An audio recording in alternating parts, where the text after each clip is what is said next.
Hola, muy buenos días. Bienvenidos a todos. Benvenuto, Monseñor Vincenzo Paglia. Vincenzo Paglia es presidente de la Academia para la Vida y, por tanto, gran canciller del Instituto Pontificio Juan Pablo II para la Familia. Nació a Boville Ernica, en Frosinone, y fue ordenado sacerdote en 1970. Es cofundador de la comunidad de Sant'Egidio y entre sus numerosos logros diplomáticos está el de, después de haber sido el primer sacerdote en entrar en Albania, la devolución, logró la devolución de la Catedral de Scutari y la reinauguración del seminario. Recibió la medalla Gandhi de la UNESCO en 1999 y ha trabajado significativamente, además del campo de la diplomacia, en el ecumenismo y el diálogo interreligioso. Recibió el premio Madre Teresa del gobierno albanés por su lucha por la paz. Benedicto XVI lo nombró presidente del Pontificio Consejo para la Familia, nombrado también, por tanto, gran canciller del Instituto Pontificio Juan Pablo II para la Familia y es el presidente de la Pontificia Academia para la Vida.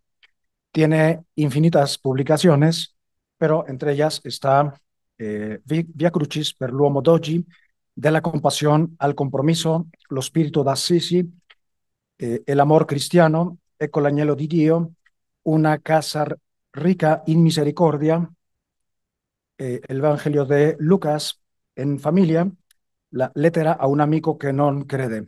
Es miembro también de la Congregación para la Causa de los Santos y de la Congregación para la Evangelización. E quindi benvenuta Sua Eccellenza.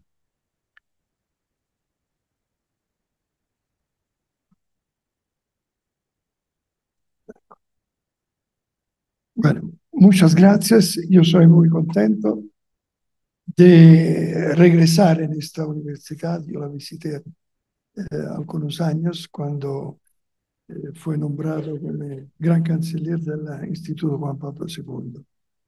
Y hoy es un grande placer, un gran honor.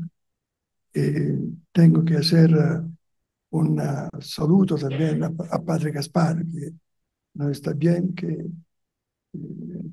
tenemos que encontrarse, ma lo haremos en Roma cuando él podrá visitar aún el Pontificio Concilio. Yo esta mañana quisiera compartir con ustedes algunas reflexiones y perspectivas que surgen de las tres coordenadas fundamentales con las que se mueve y opera la Academia, la Pontificia Academia para la Vida. Las enuncio rápidamente para introducir esta reflexión y volver sobre ellas más extensamente más adelante. La primera se refiere al análisis y conocimiento, análisis y conocimiento de los desarrollos que tienen lugar en el campo de las ciencias de la vida y de la salud, con especial atención a aquellos aspectos que tienen mejor relevancia ética. En esta perspectiva se sitúa el servicio que presta la Pontificia Academia para la Vida como órgano al servicio de la Santa Sede. Un servicio que entendemos no como simple repetición de lo ya establecido y consolidado doctrinalmente, sino como reflexión teológica sobre las nuevas cuestiones que surgen de la investigación y del uso de las nuevas tecnologías. La segunda coordenada se refiere a la comprensión del fenómeno mismo de la vida humana, cuanto la favorece o la amenaza a lo largo de su duración, es decir, no solo al principio y al final, sino a lo largo de toda la existencia y también en las múltiples relaciones que mantiene con todos los demás seres vivos. En otras palabras, una concepción de la vida que tiene en cuenta la perspectiva de la encíclica Laudato Si y de la instrucción Veritatis Gaudium, y también para mí por la otra encíclica Fratelli Tutti. En cuanto al enfoque ético, la referencia es la Constitución Apostólica Amoris Laetitia, que subraya a la importancia de la conciencia del discernimiento en la interpretación de la acción humana. La Pontificia Academia de Ambiente lleva a cabo labores de formación y comunicación.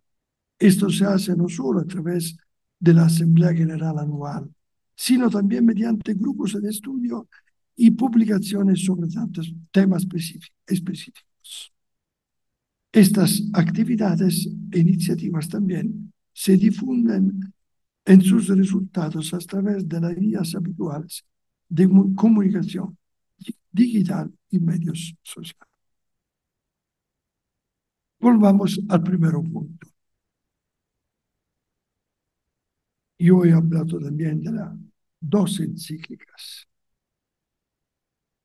La primera, la Laudato Si, nos ayuda a situar la relación que deseamos profundizar con el conocimiento científico, madurando un actual ante la realidad que podríamos dominar a grandes rasgos contemplativos, es decir, una actitud que integre el conocimiento de los fenómenos estudiados objetiva y rigurosamente gracias a la aportación fundamental de las ciencias empíricas con la dimensión afectiva, pasional del mundo.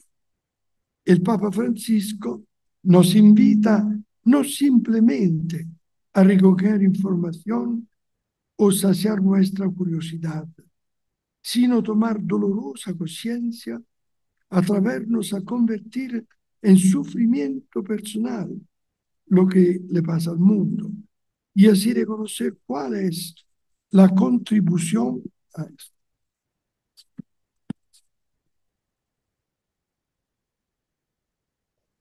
Bueno, sí.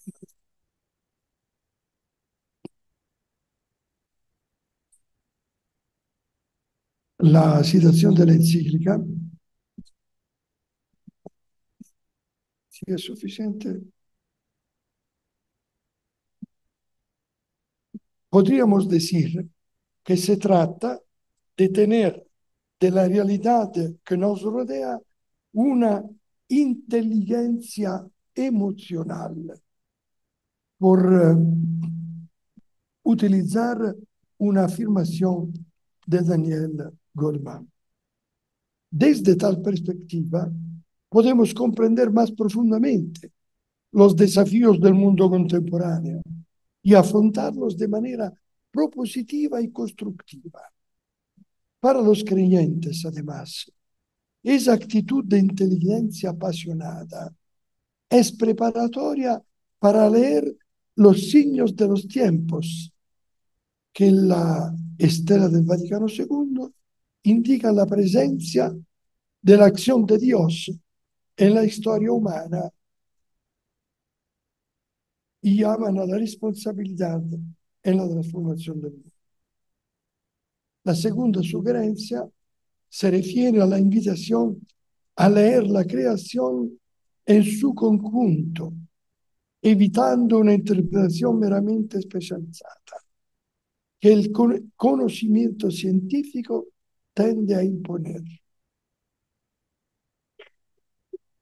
El mundo, escribe el Papa Francisco, no puede ser analizado solo aislando uno de sus aspectos. Y, citando Benedicto XVI, el Papa Francisco añade: el libro de la naturaleza es uno e indivisible e incluye el ambiente, la vida, la sexualidad, la familia, las relaciones sociales, etc. Por consiguiente, la degradación de la naturaleza está estrechamente unida a la cultura que modela la convivencia humana. En la palabra de Evangelicarium, el todo, dice Papa Francisco, es mejor de las partes, un conocimiento holístico podríamos decir.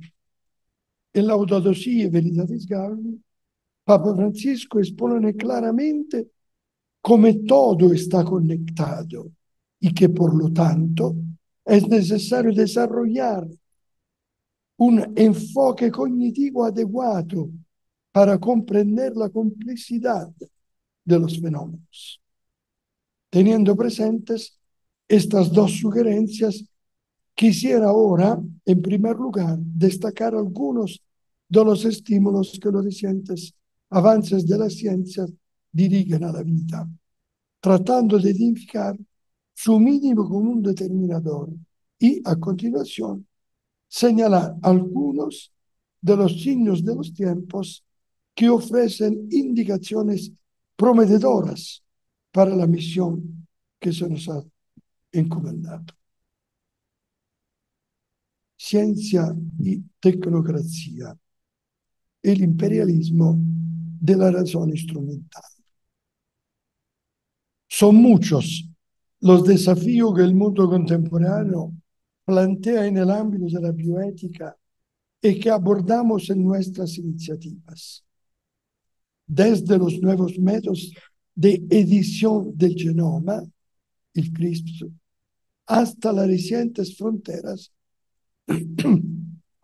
de los trasplantes, desde las cuestiones sobre la reproducción y el comienzo de la vida hasta las que se plantean en las etapas finales de la existencia terrena y que ahora están en el centro de muchos debates parlamentarios en distintos países del mundo.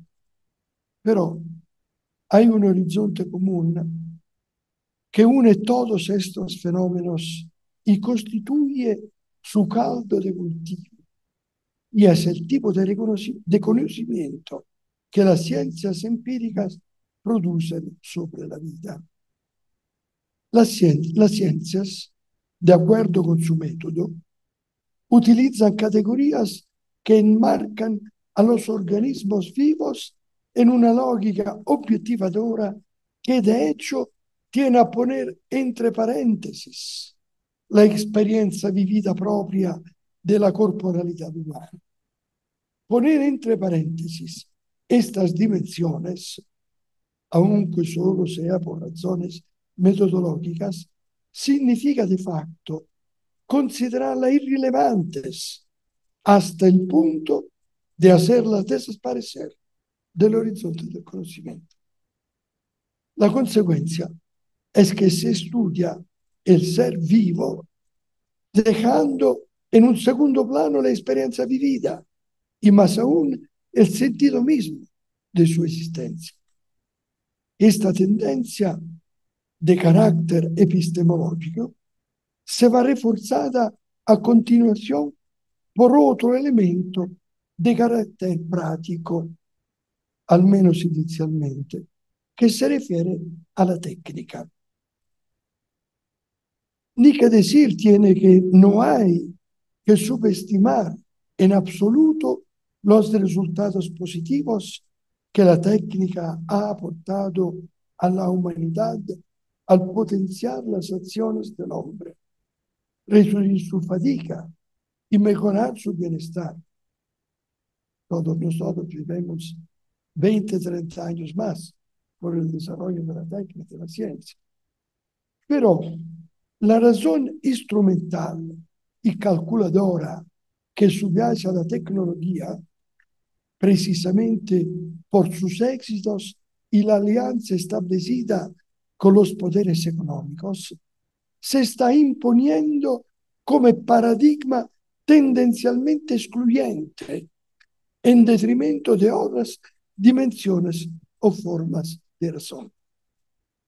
En definitiva, existe el riesgo de que se imponga una especie de dictadura de la técnica. La técnica asume una función de dirección, de condicionamiento de las opciones y objetivos humanos que guían las praxis y modelan la mente. Algunos hablan de la técnica como la nueva religión del avenir. La técnica tiende a convertirse en un poder absoluto, con la pretensión implícita de que el hombre puede ser su propio creador. Lo humano, totalmente disponible para ser un producto del hombre, queda así determinado por la voluntad técnica. Desparecidas las utopías, la técnica ha subido al trono, casi come una nueva religión. La lógica tecnocientífica socava otros saberes, asume la tarea de único guardián de la verdad y se convierte en el actor principal de la transformación del mundo y de la cultura de la vida. No solo nos enfrentamos a un saber práctico sobre medios y instrumentos puestos a disposición de lo humano, sino a un poder que determina fines y significados, llegando así a disponer de lo humano. La neurociencia amplifica este efecto, planteando cuestiones radicales sobre la conciencia y la libertad. Como resultado, la ciencia parece más aliada con los determinismos que rigen las redes neuronales que con nuestra libertad y afectos. En este marco, la idea de un instrumental neutro de medios confiados a la libre responsabilidad humana es totalmente insuficiente. Hay que profundizar en la lógica inherente a la tecnología, que se presenta como capaz de potenciar lo humano, human enhancement, o incluso de ir más allá de los humanos, posthumanos. La propia vulnerabilidad y finitud del ser humano no son lugar de encuentro con el otro y de relación con el próximo, sino de lucha por una superacción que quisiera ser incondicional. Algunas contradicciones que emergen. Es necesario discutir críticamente los parámetros implícitos en esta idea del perfeccionamiento del humano. El problema no radica tanto en el entrelazamiento de la tecnología y una determinada visión del hombre, como en la pretensión de que esta visión sea la única, con la conseguente cerrazón a cuestionarla e integrarla por considerarla a priori mejoradora y exhaustiva.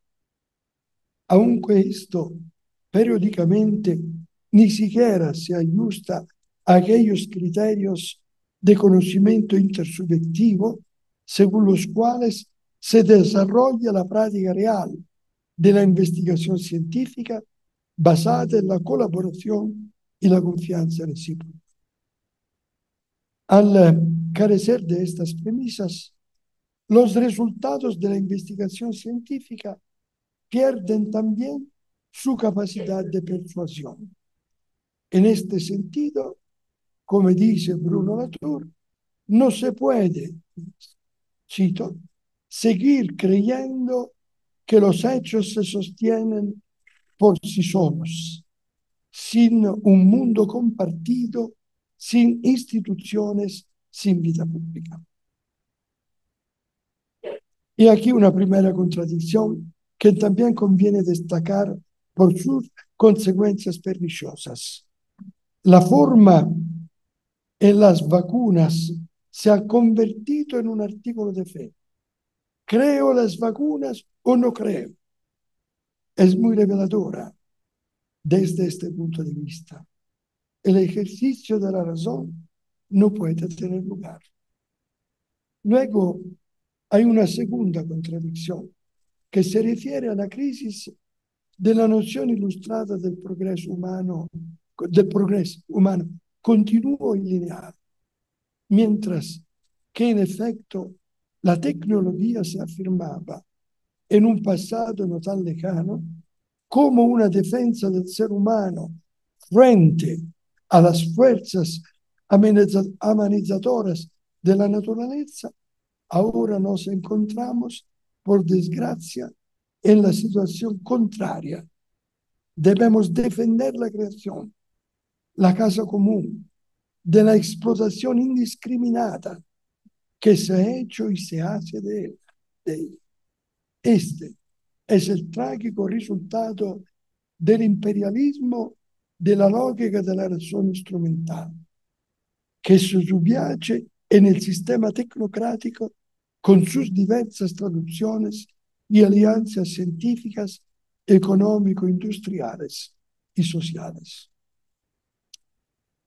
No hablo de las guerras, que son frutos de una mentalidad tecnocrática y individualista.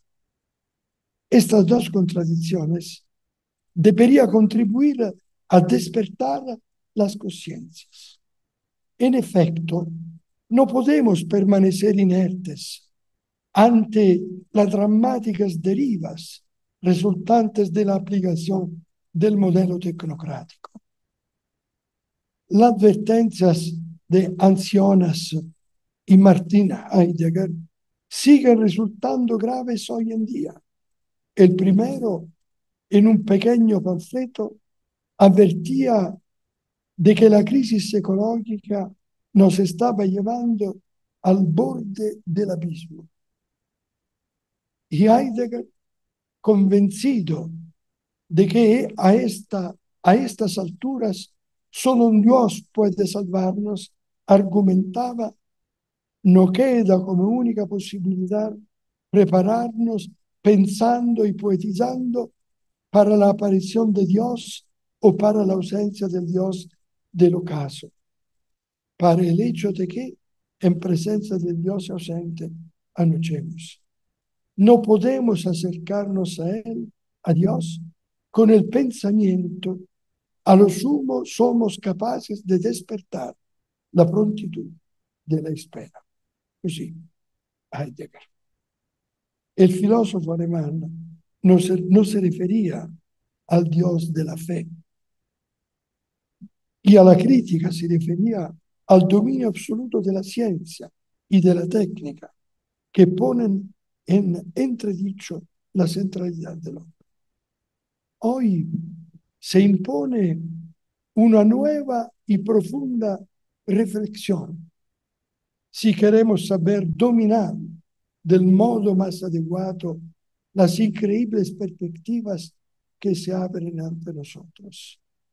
Varios autores han advertido sobre la trágica deriva de la que nos arriesgamos si carecemos de un pensamiento ético y humanista adecuado. Habermas, con los riesgos de una genética liberal; Paul Virilio, la bomba informática y el accidente original; Jacques Ellul, le bluff tecnológico; Jeremy Rifkin, el siglo de la biotecnología, son algunos de los que ya nos han advertido desde hace algunas décadas de los riesgos de una tecnología desprovista de pensamiento moral y religioso, y en todo caso humanista. El poder del conocimiento técnico nos obliga a reconsiderar cuidadosamente nuestros valores más profundos y nos fuerza a plantearnos de nuevo seriamente la pregunta fundamental sobre el sentido y la finalidad de la existencia, tanto del hombre como de la creación. Discernir los signos de los tiempos. He mencionado al principio la invitación a leer los signos de los tiempos, como el Concilio Vaticano II insistía.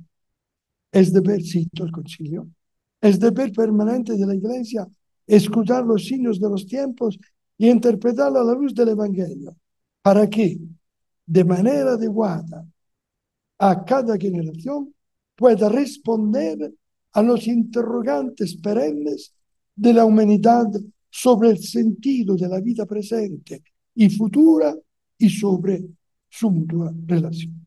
Gaudium Spes, el nombre 4. El tema de los signos de los tiempos, no siempre claro en sus contornos conceptuales, es retomado más recientemente por la Comisión Teológica Internacional, que precisa mejor su significado. Cito: se pueden describir los signos de los tiempos como aquellos acontecimientos o fenómenos de la historia de la humanidad que, en cierto sentido, por su impacto o extensión, define la apariencia de un periodo y vienen a expresar las necesidades y aspiraciones concretas de la humanidad en dicho momento. Al utilizar el concilio la expresión los signos de los tiempos, continúan los teólogos, muestra que reconoce integralmente la historicidad no solo del mundo, sino también de la iglesia que está en el mundo, aunque no es del mundo. Todo lo que acontezca en cualquier parte del mundo, sea bueno o malo, no puede nunca resultar indiferente para la iglesia. El mundo es el lugar donde la iglesia, siguiendo las huellas de Cristo, anuncia el Evangelio, da testimonio de la justicia y misericordia de Dios y participa en el drama de la vida humana. Y la Comisión añade, cito: los últimos siglos han presenciado muchos cambios sociales y culturales notables. Se podría pensar, por ejemplo, en el descubrimiento de la historicidad y en movimientos tales como la Ilustración y la Revolución Francesa, con sus ideas de libertad, igualdad y fraternidad, en los movimientos de emancipación y de promoción de los derechos de la mujer, en los movimientos a favor de la paz y la justicia, en la liberación y la democratización, y en el movimiento ecologista.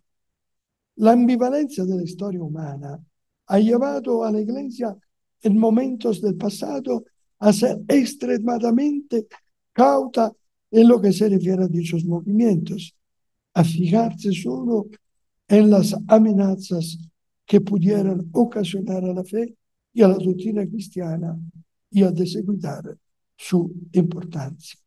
No obstante, tales actitudes se han ido modificando gradualmente gracias al sensus fide del pueblo de Dios, a la mirada clara de creyentes individuales proféticos y al diálogo paciente de los teólogos con las culturas circundantes. A la luz del Evangelio se ha realizado un mejor discernimiento, con mejor disposición a buscar la forma en que el Espíritu de Dios pudiera estar hablando por medio de tales acontecimientos. Evangelii Gaudium también retoma el tema con energía. Francisco dice: aliento a todas las comunidades a una siempre vigilante capacidad de estudiar los signos de los tiempos. Y ahora, algunas palabras, algunos ejemplos de tendencia actual en bioética. Y aquí, pues, la cuestión que la Pontificia Academia para la Vida se plantea y se vuelve a plantear al orientar los proyectos de investigación. ¿Cuáles pueden ser hoy los signos de los tiempos en el horizonte de la bioética? Indico 3 a título de ejemplo.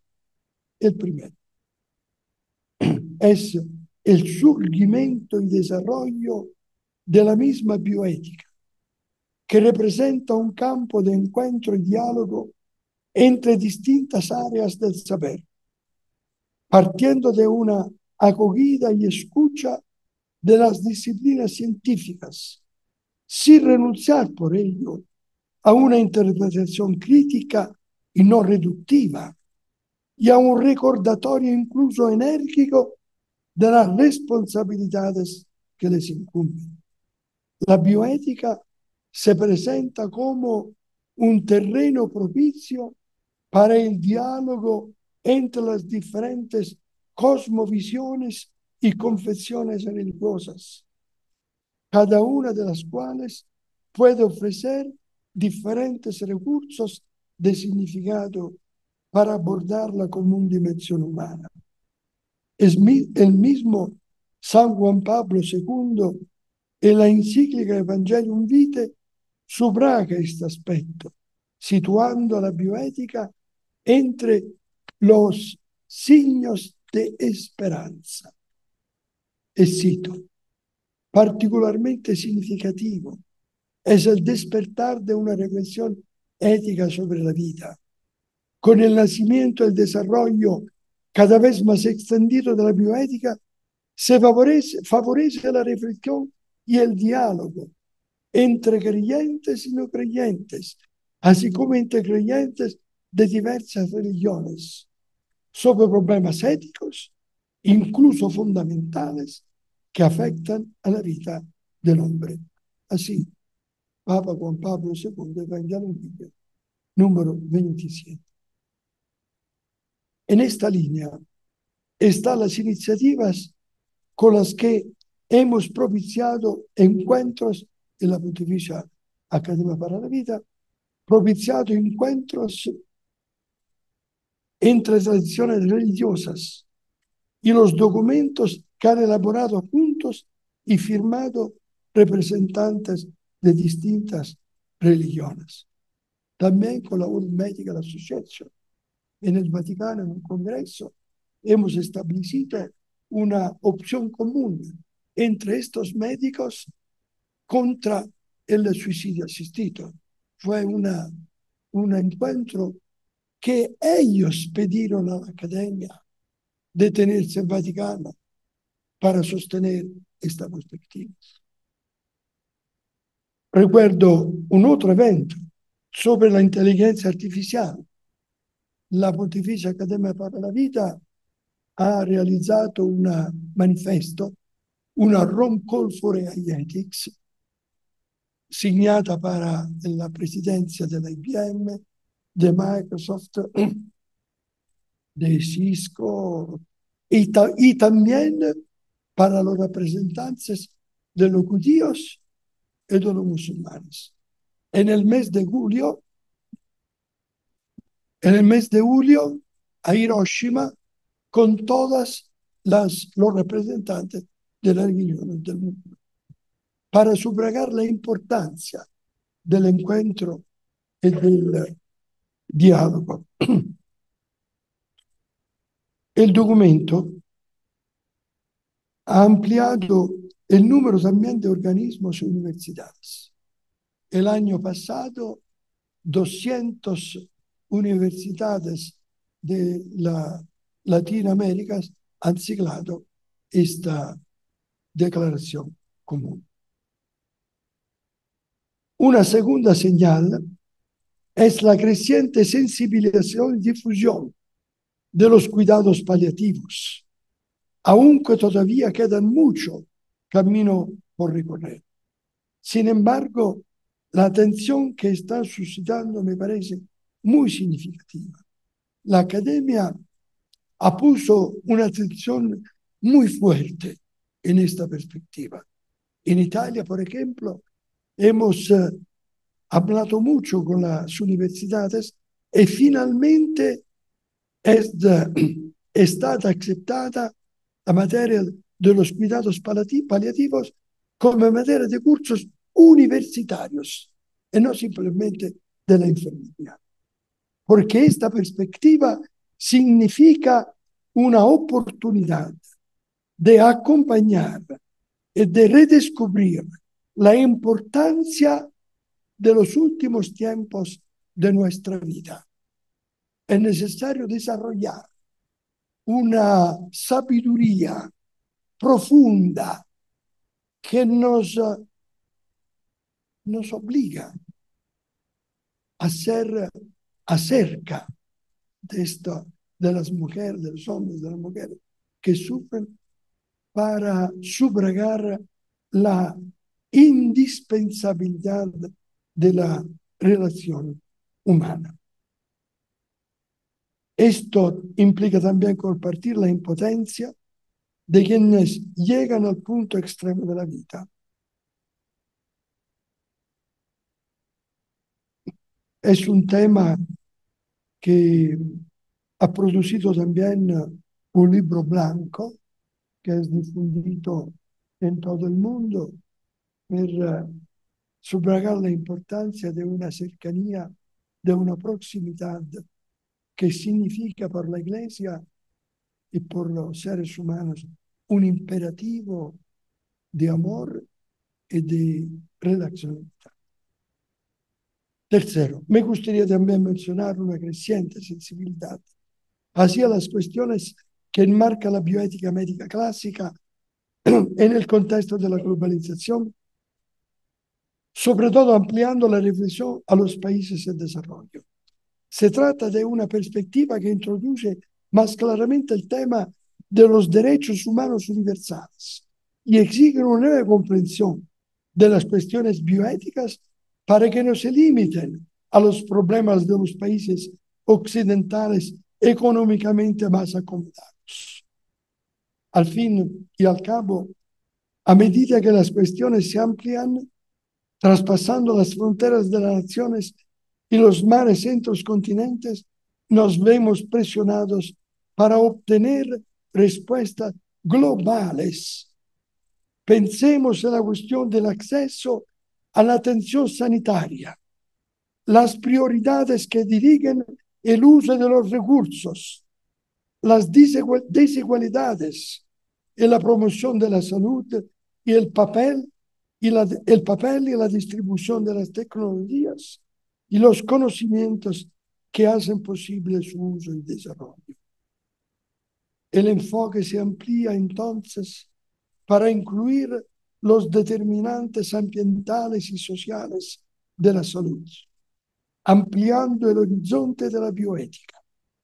Al fin y al cabo estás en quizá la novedad más significativa de la reciente declaración Dignidad Infinita del Papa Francisco. Además de algunos temas habituales que podemos encontrar en diversos documentos que tratan de la vida, la declaración llama la atención sobre una nueva serie de temas como el drama de la pobreza, efecto de la desigual distribución de los recursos en el mundo, la guerra, que aún reafirmando el derecho inalienable a la legítima defensa para uno mismo y para los demás, sigue siendo una tragedia y una derrota de la humanidad. Los sufrimientos de los emigrantes, que son las primeras víctimas de las múltiples formas de pobreza. El Papa lo dijo muy claramente.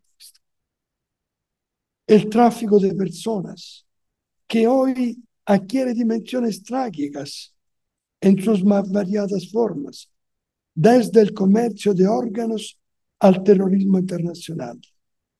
Los abusos sexuales que dejan profundas cicatrices en quienes los sufren. La violencia contra las mujeres en todas sus formas, que es un verdadero escándalo mundial, desde la violencia sexual al feminicidio. Cuarto, recordando un texto del Magisterio como la declaración que acabamos de citar, quisiera decir una palabra sobre la aportación que puede hacer la PAV, la Pontificia Academia para la Vida, mencionando el libro La Alegría de Vivir. Este es el resultado de un trabajo de algunos teólogos y de un congreso que hemos tenido en Roma.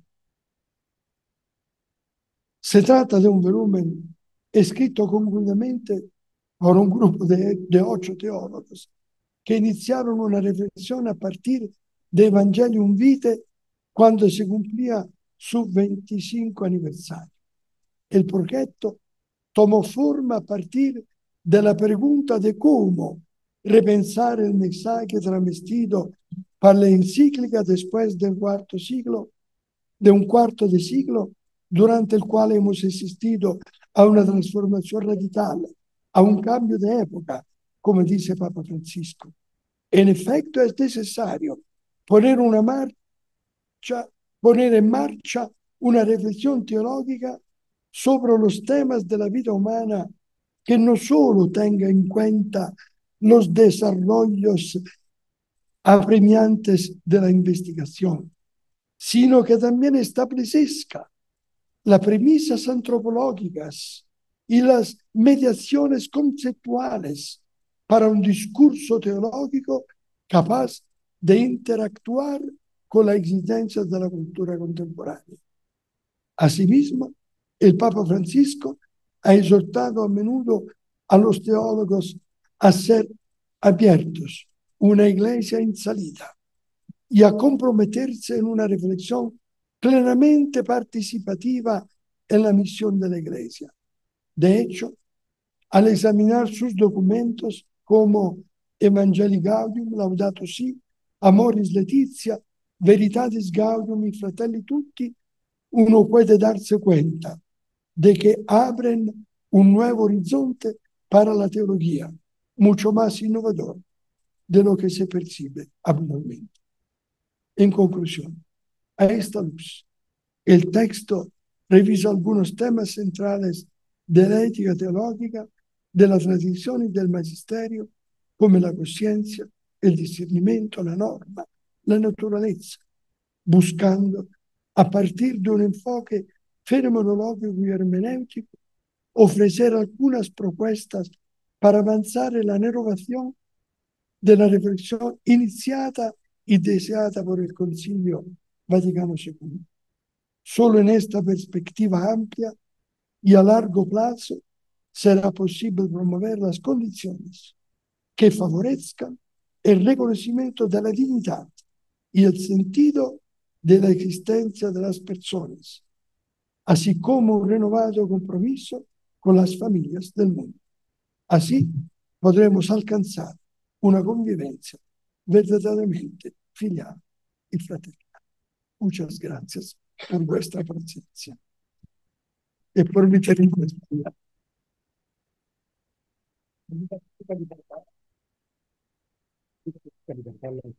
No, no, no.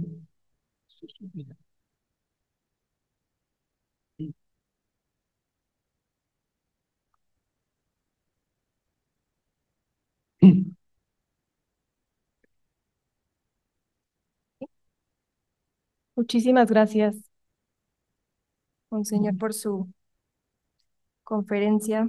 Es para nosotros un honor recibirlos aquí en la universidad, en el instituto.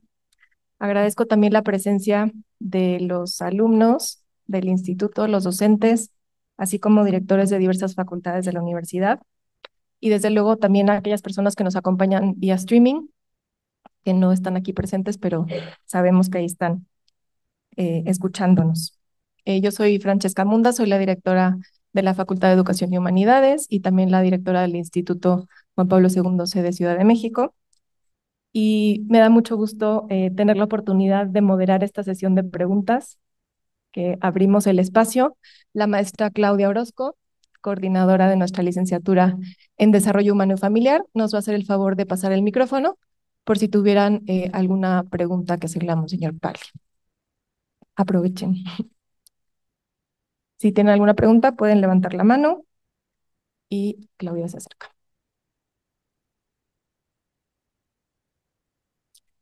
Creo que sería bueno, antes de plantear su pregunta, si se pueden presentar para que Monseñor Paglia tenga contexto de quién está preguntando. Agradezco, aprovechando también el apoyo del doctor Oscar Perdiz, quien nos va a ayudar un poco con la traducción, aunque Monseñor habla muy bien el español, pero bueno, por si hubiera alguna cuestión con el vocabulario. Adelante, Arturo. Gracias, buenos días, Monseñor. Me llamo Arturo Mota, soy profesor de la Facultad de Educación y Humanidades. Yo me he desarrollado más en el área de la filosofía.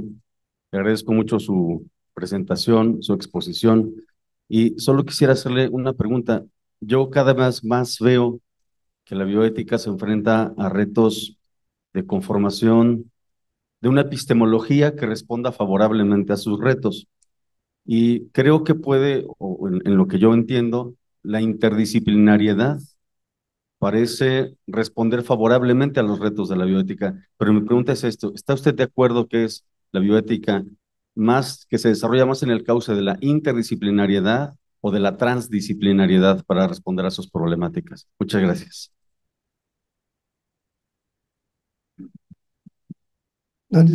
Yo creo que ho entendido. Yo creo que la interdisciplinaridad y la transdisciplinaridad es indispensable, porque nosotros hoy necesitamos de una visión holística, no solamente del hombre, también del mundo. Estamos todos en una casa común, en una familia común, todos los pueblos. Si falta esta visión, el conocimiento particular resta siempre particular y no entiende el global. Es decir, que hoy nosotros tenemos que reflexionar sobre lo que arrivò all'empiezo della universidad.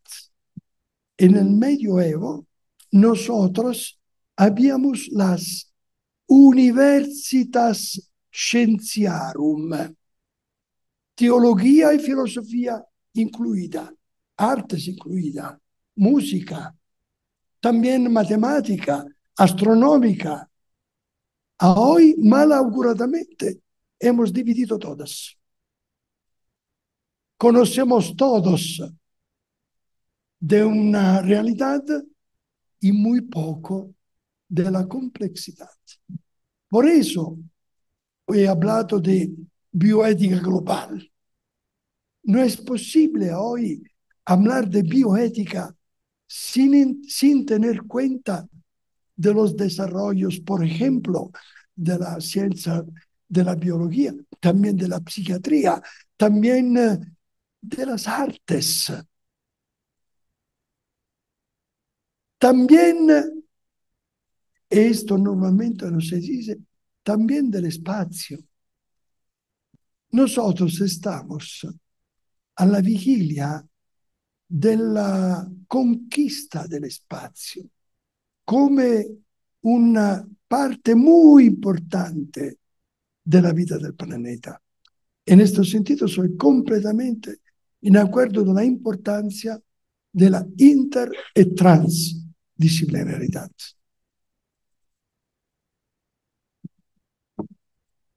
Gracias, señor. Gracias, Arturo, por tu pregunta. Tenemos otra pregunta por ahí, doctor. Monseñor, muchas gracias por la presentación.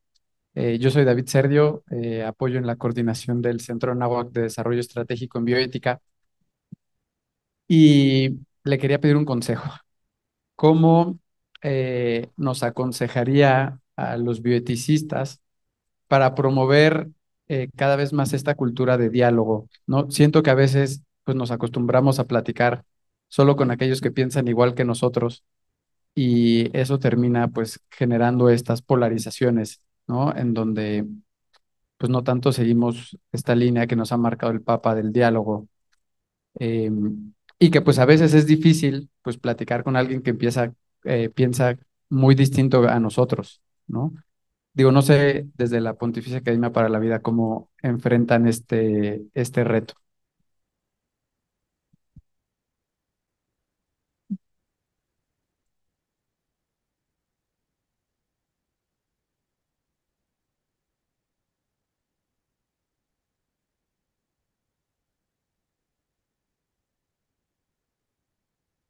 Ma io, por ejemplo, ahora hablando del Pontificio Instituto Juan Pablo II de Roma y también de los otros, yo soy muy contento que estamos empleando una relación más fuerte con la universidad o con las universidades. Porque creo, por ejemplo, que una reflexión sobre la familia o el matrimonio y con mucha atención en la reforma que hemos hecho, hemos decidido pontificio teológico sobre las ciencias del matrimonio y de la familia. Es decir, que si nosotros, el ejemplo es solamente para el instituto, no es posible hablar de familia sin hablar de economía, sin hablar de política, sin hablar también de teología. A veces se subraga la teología de la cupla y las otras relaciones. Por ejemplo, las relaciones con los abuelos no se estudia nunca, como si los abuelos no hacen parte de la familia. Cuando hablamos de, por ejemplo, de indisolubilidad, todos nosotros sentimos la indisolubilidad del matrimonio. Es entre el marido y la mujer. Como si los lazos con los hijos son disolubles. Como si los lazos con los amigos son disolubles. Hay una necesidad de relacionarse con todas las ciencias. Por eso yo creo que el consejo que yo puedo decir, para mi experiencia, me acuerdo cuando yo visité un instituto tecnológico de robótica, fue impresionado de la potencia, de la fuerza de creación. Y yo pensé de nombrar miembros de la Pontificia Academia de la Vida algunos ingenieros robóticos. Cuando presento la lista a los cardinales, ellos me dijeron, ¿ma qué hace un ingeniero robótico con la vida? Con la vida. Hoy estamos totalmente inmersos. Es la necesidad de abrirse a la complejidad de la situación contemporánea. Todos somos conectados. La conexión es una realidad biológica. La pandemia es la demostración que todos hemos ligado. El problema ¿cuál es? Es que esta realidad tiene que buscar, que diventar, tiene que ser elegida, tiene que ser una scelta, una opción política, económica, espiritual también.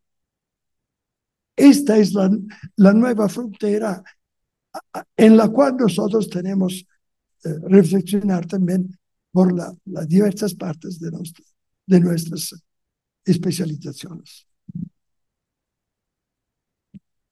Muchas gracias, Monseñor Paglia. Anch'io vorrei fare un intervento, anche se non è una domanda. Sí, más que una pregunta, es un mensaje a los estudiantes y en parte también a los profesores.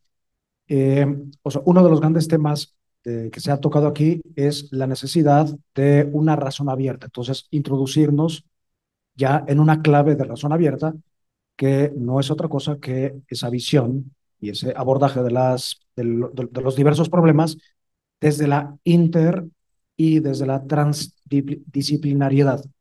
Y un poquito también abonando a lo que decía Arturo. Entonces, irnos introduciendo, porque ahora estamos trabajando justamente en esto y es necesario. Entonces, dentro de las ciencias de la familia, no ver así las materias como un chorizo de materias, sino como pues un diálogo que hay entre las diversas materias. Y esto es evidente, sea en la familia que en todos los problemas de la bioética. Gracias, Oscar. Por aquí tenemos otra pregunta, doctor Oscar. Buenos días, Excelencia.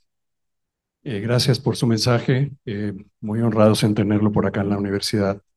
Yo tengo una pregunta. Usted, como presidente de la Academia de la Vida, ¿cuál sería su pensamiento en cuanto a esto que le voy a comentar? La bioética puede dedicarse, quien trabaja en ella, pues a ir a los fines, a ir al fondo, pero también se puede dedicar, y creo yo que ese es por ahí va mi pregunta, pues a usarla como un medio, a también poderla abrir. La universidad hace muchos años abrió la materia de bioética a todos los alumnos de todas las carreras. Y eso ha sido un gran reto, porque en pocas horas tenemos que llevar o se tiene que llevar pues un contenido.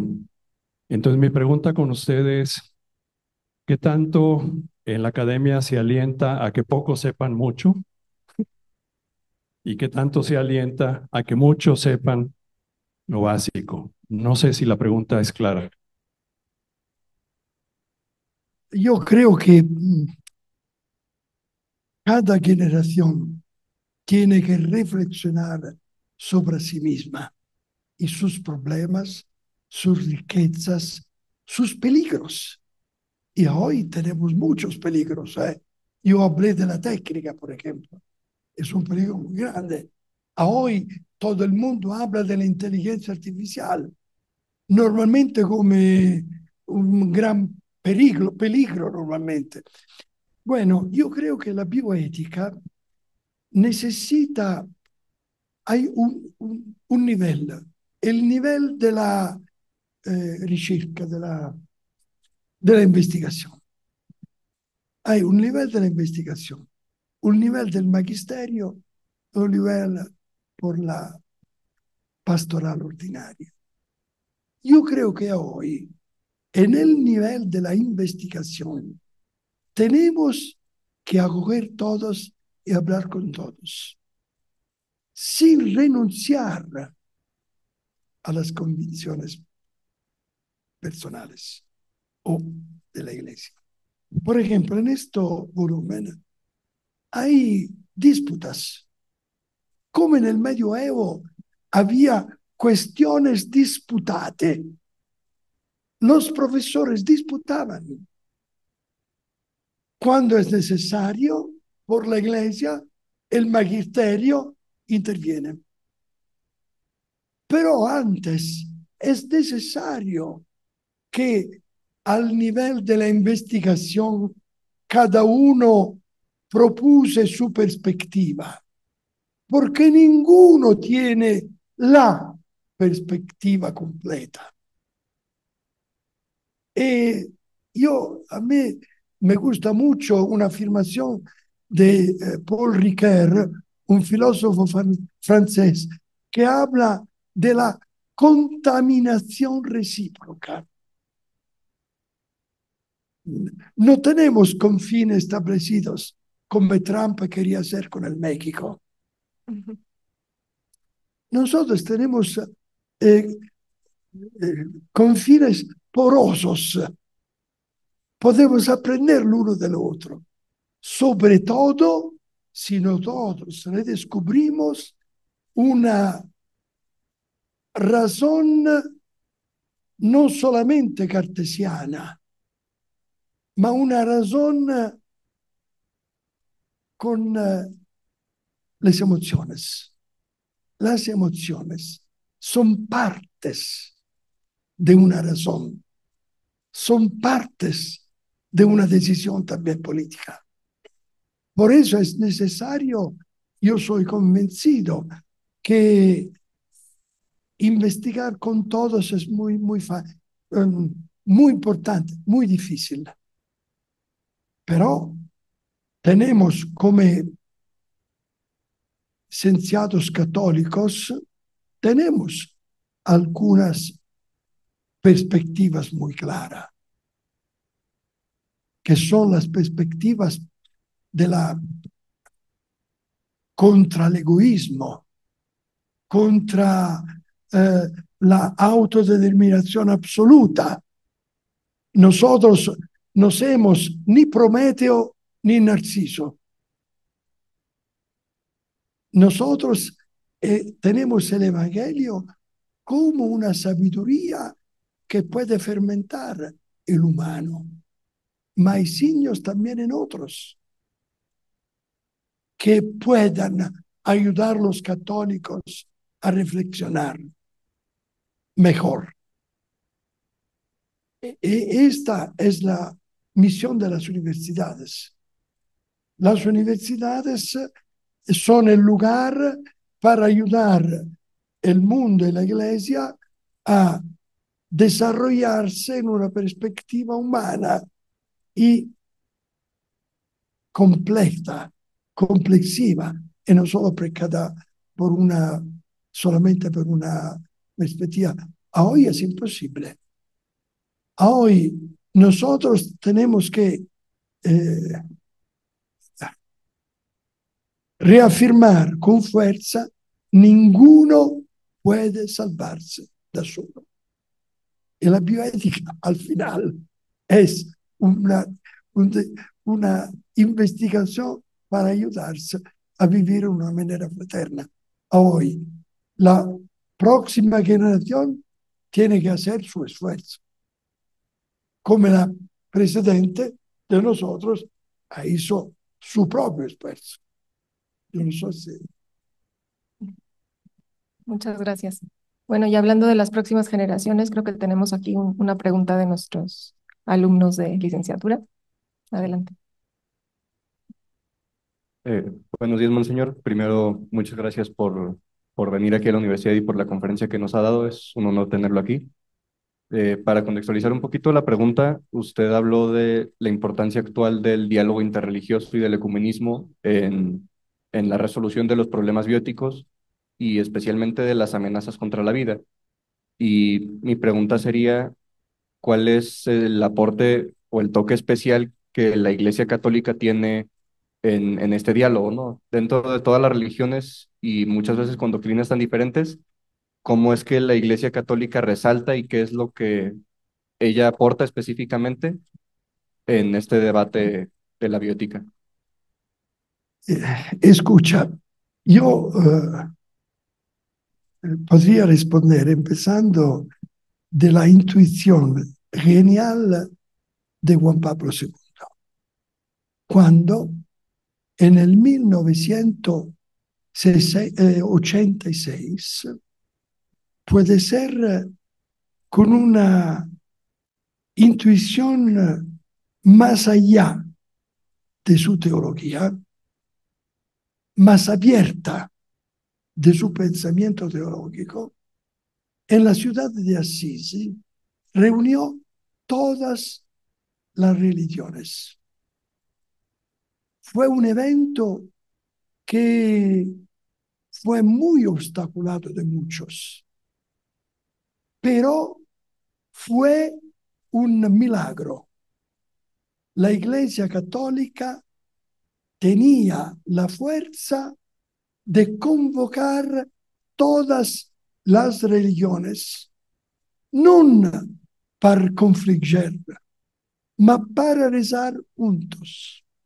Y yo me acuerdo, dijo en tiempo con el Papa, tenía la gracia de ser muy amigo de él, y yo digo: ve, Papa Juan Pablo, ustedes no es solo el primato de la Iglesia Católica, es el primate de todas las religiones. E en efecto, en la semana próxima, yo con la comunidad de Sant'Egidio en París, continuamos este encuentro. Después, 49 años. Y hay una constatación: solamente la Iglesia Católica tiene la fuerza de convocar todas las otras religiones. Esto significa que el sentido profundo del Evangelio, que piensa que todos somos hijos de Dios, hermanos y hermanas, este pensamiento teológico profundo es inscrito en todos los hombres y las mujeres. Y nosotros tenemos la tarea, tenemos la profecía de hacerlo, de vivirlo, de proponerlo. Por eso hoy Papa Francisco puede ser el único en el mundo que mientras todas hablan de muros contra uno contra l'altro, de conflictos contra uno contra... Papa Francisco parla di fraternità. E in Indonesia ha siglado con el jefe musulmano de la moschea de Yakarta una carta sobre la fraternidad humana. Esta es lo que nosotros como católicos podemos. No ser los primeros. Tenemos que ser los siervos de la fraternidad entre todos. Esta es la profecía de hoy. Papa Francisco es el siervo de la fraternidad de todos los hombres. Por eso ha escrito una encíclica para custodiar la casa común. Y ha escrito una otra encíclica para decir que todos los pueblos somos una familia que habita la misma casa. Por eso tenemos que ser invitados. Esta para mí es el paradigma también de la recerca, de las investigaciones científicas de universidades católicas. No somos la más perfecta, tenemos que ser la más servidores de todos nosotros. Claro. Y podemos hablar de bioética también. No es el momento de declinar diversos puntos, pero podríamos, sin olvidar los fundamentos. Esto es muy importante. Muchas gracias. ¿Alguna otra pregunta? En lo que piensan, monseñor, nos hacen una pregunta vía Zoom. En el contexto actual del relativismo, esta persona quiere saber qué se está haciendo con los comités de bioética de los hospitales para formar en esta línea que usted propone. Oscar, ayudo. En el contexto actual de relativismo, ¿qué se está haciendo? ¿Se está trabajando con los comités de bioética de los hospitales? Este es un tema muy, muy delicado y muy urgente también. Porque yo creo que es importante que los católicos sean dentro de los comités de bioética. Es muy importante, porque nosotros podemos proponer una dimensión humanística muy, muy buena. Cuando Pablo VI, en el discurso a las Naciones Unidas en 1964, decía que nosotros somos expertos de humanidad. Esta riqueza tenemos que ponerla como siervos, sin la imposición no sirve. Pero yo creo que si nosotros tenemos la capacidad de ser amigos, es muy importante la amicizia en estos campos. Si nosotros somos amigos y estamos manifestando el amor per l'hombre, más que el amor por un principio, esto es muy importante. El amor por el hombre es más importante que el amor por el principio. En esta perspectiva tenemos un poder increíble, perché es un poder humano, no ideológico. A veces muchos miembros del comitato ético responden a los partidos, responden ad alcune ideologías. Nosotros tenemos que responder al Evangelio y a la humanidad de los que sufren, de los que sufren. Tenemos que ser próximos. Y próximos no es una palabra relativa, mejor. Significa el más próximo. En esta perspectiva, yo soy exhorto a ser siempre presente en los comitados de bioética para humanizar algunas situaciones que a veces son difíciles. En este campo, yo personalmente, como presidente de la Pontificia Academia, cuando hay problemas muchos graves, yo prefiero hablar de una alianza terapéutica entre todos los amigos, el médico, el malado, los enfermeros, los que no conocen. Esta es la perspectiva. La ley a veces es como el agua por Poncio Pilato, el agua de mayo. Nosotros somos implicados afectivamente también con él. No sé si la respuesta es... Esperemos que sí, yo creo que sí. Este debe ser más relativos. La cercanía es absoluta. Claro. No sé si hay una última pregunta por ahí. ¿No? Nos preguntan, monseñor, ya por último, la referencia del libro que mencionó, no sé si nos puede enseñar el título. La alegría de vivir. La alegría de vivir. Tenemos necesidad de mostrar un cristianismo de joya, ¿no? Alegría.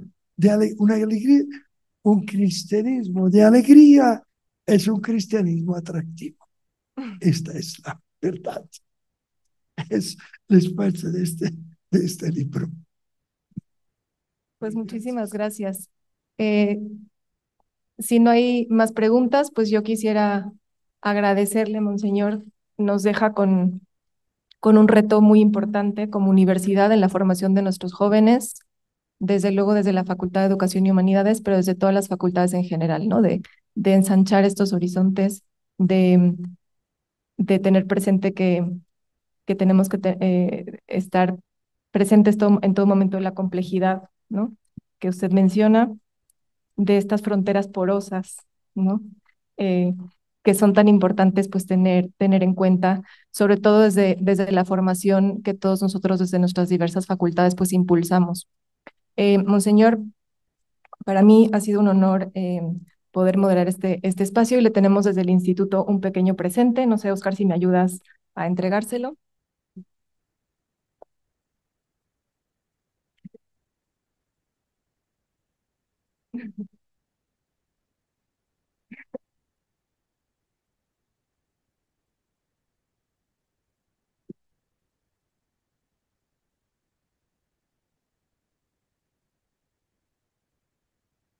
No. Soy muy contento porque yo fui amigo de él en una manera muy fuerte. Del empiezo hacia el final. Y muchas cosas hemos reflexionado juntos y también muchas iniciativas. Es un gran papa que ha verdaderamente